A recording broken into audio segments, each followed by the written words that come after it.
فرشتوں کی دنیا۔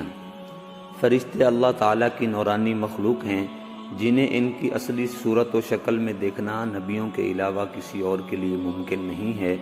یہی وجہ ہے کہ ہمارے ارد گرد لا تعداد فرشتے اپنے کاموں میں مصروف ہیں، مگر ہمیں وہ دکھائی نہیں دیتے۔ اگر وہ انسانی شکل اختیار کر کے ہمارے سامنے آئیں تو پھر انہیں دیکھنا ممکن ہے۔ انسان کی نسبت فرشتے زیادہ عظیم مخلوق ہیں اور ان میں چھوٹے اور بڑے ہیں۔ فرشتوں کے پر۔ فرشتوں میں بعض کے 2 پر ہیں اور بعض کے 600 پر ہیں۔ قرآن کریم میں ارشاد ہے کہ اللہ ہی کے لیے تمام تعریفیں ہیں جو آسمانوں اور زمینوں کا پیدا کرنے والا ہے اور 2 3 4 پروں والے فرشتوں کو اپنا قاصد بنانے والا ہے۔ بعض روایات کے مطابق جبرائیل امین علیہ الصلاۃ والسلام کے 600 پر دیکھے گئے ہیں اور ہر پر نے آسمان کو گھیر رکھا ہے اور ان کے پروں سے مختلف رنگ اور قیمتی موتی بکھر رہے تھے۔ فرشتوں کی قد و قامت۔ وہ فرشتے جنہوں نے عرش الہی اٹھا رکھا ہے، ان کی قد و قامت کے بارے میں سیدنا انس رضی اللہ تعالی عنہ سے مروی ہے کہ رسول نبی کریم صلی اللہ علیہ وسلم نے ارشاد فرمایا، عرش کو اٹھانے والے فرشتوں میں ایک فرشتے کے بارے میں مجھے یہ بتانے کی اجازت دی گئی ہے کہ جس کے پاؤں سب سے نچلی 7ویں زمین پر ہیں اور اس کے کندھوں پر عرش الہی ہے۔ اس کے دونوں کندھوں کے درمیان اتنا فاصلہ ہے کہ اس کو طے کرنے کے لیے پرندے کو 700 برس کی پرواز چاہیے۔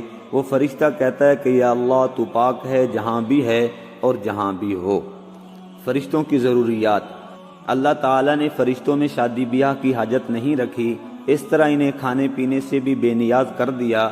اس کی وضاحت قرآن مجید میں مذکورہ سیدنا ابراہیم علیہ الصلاۃ والسلام کے اس واقعے سے ہوتی ہے، جس میں ہے کہ ابراہیم علیہ الصلاۃ والسلام کے پاس فرشتے آئے تو آپ علیہ الصلاۃ والسلام نے ان کے لیے گوشت کا انتظام کیا مگر انہوں نے نہیں کھایا۔ اللہ تعالیٰ نے فرشتوں کو بیماری، سستی، کاہلی، دکھ، تکلیف، تھکاوٹ، اکتاہٹ وغیرہ سے محفوظ رکھا ہے۔ وہ دن رات فقط اللہ کی اطاعت میں اپنے کاموں میں مصروف رہتے ہیں۔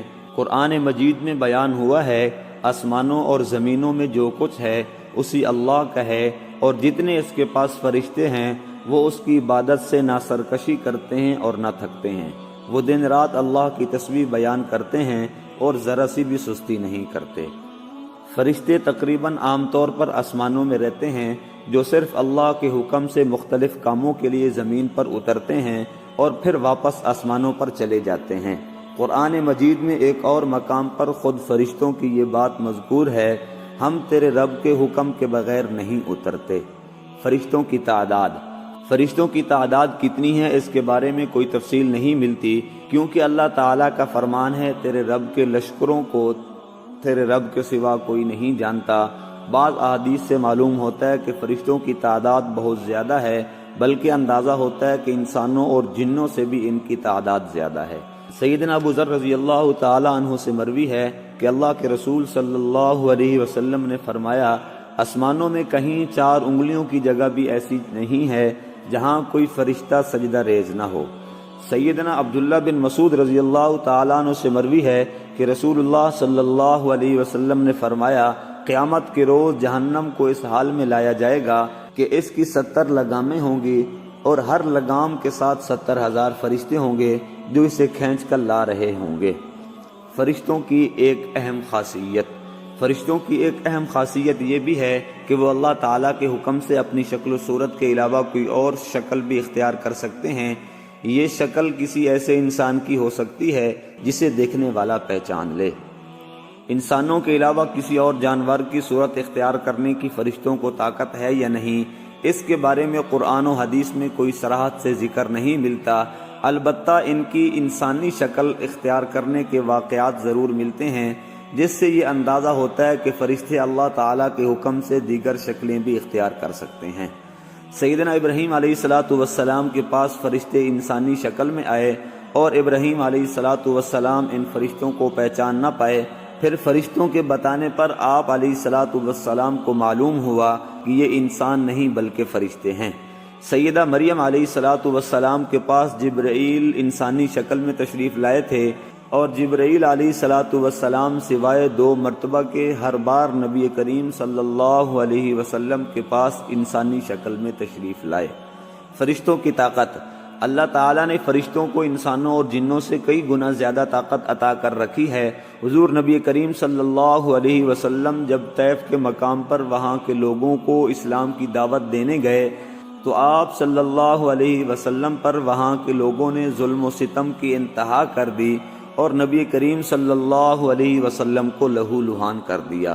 تو اس مقام پر جبرائیل تشریف لائے، انہوں نے آواز دی اور کہا کہ اللہ تعالیٰ نے حضور نبی کریم صلی اللہ علیہ وسلم کے بارے میں آپ کی قوم کی باتیں سن لی ہیں، جو انہوں نے آپ کے خلاف اقدام کیا ہے وہ بھی دیکھ چکا ہے۔ آپ کے پاس اللہ تعالیٰ نے پہاڑوں کا فرشتہ بھیجا ہے، آپ ان لوگوں کے بارے میں جو چاہیں اس فرشتے کو حکم دیں۔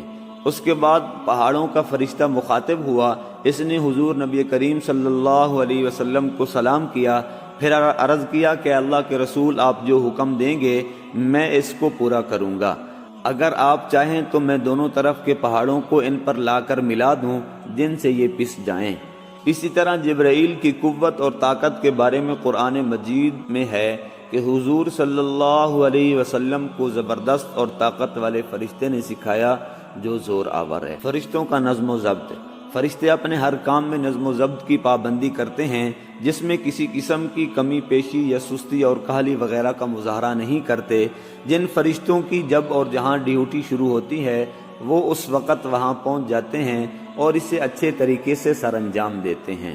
فرشتوں کی موت، جس طرح انسانوں کی پیدائش اور موت کے مختلف مراحل ہوتے ہیں، فرشتوں کے لیے یہ مراحل نہیں ہیں، یعنی دنیا میں نئے انسان پیدا ہوتے ہیں اور پہلے والے موجود انسان فوت ہوتے ہیں، لیکن اس کے برعکس جب اللہ تعالیٰ نے فرشتوں کو پیدا کیا تب سے وہ زندہ ہیں اور قیامت قائم ہونے تک، جب تک اللہ تعالیٰ چاہیں گے وہ زندہ رہیں گے۔ تب تک اللہ تعالیٰ کی طرف سے انہیں جو ذمہ داریاں دی گئی ہیں وہ انہیں اچھے طریقے سے پورا کرتے رہیں گے، لیکن جب قیامت آئے گی تو یہ فرشتے بھی موت سے دوچار ہوں گے۔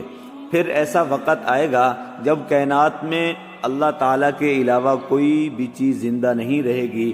اسی صورتحال کو قرآن مجید میں اس طرح بیان کیا گیا ہے کہ زمین پر جو ہیں سب فنا ہونے والے ہیں، صرف تیرے رب کی ذات جو عزت اور عظمت والی ہے باقی رہے گی۔